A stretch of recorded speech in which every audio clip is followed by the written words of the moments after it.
So Lunes na bukas, no? So ito yung technique para sugat mo yung sumpa ba.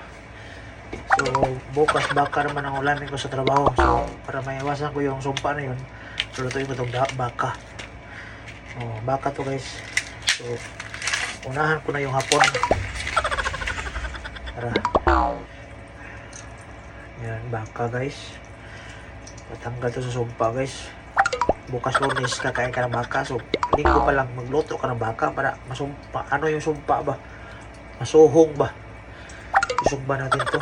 Tapos yung iba sasabawan natin. Ganito yung technique guys para maiwasan mo yung baka yung Lunes. So yan guys, nahiwa ko na yung baka. So sa Lunes ito wala tayong baka na kakainin kasi mapupulaan na tayo eh. Yan guys, medyo pula-pula yung baka guys. Sabawan natin to guys. So ito yung ating ano guys, mga ingredients. Loy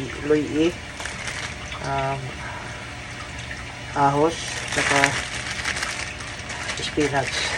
So yun guys, iniwala natin yung ating ano. Yan, spinach. Pero na tayo sa ating bangka guys. Yan. So yun guys, itong huling ano, huli na natin itong isasagol. So ito guys, pagkita ko. Yan, so tapos yung ating baka recipe. The next day, Baka? Oishi desu. Oishi desu.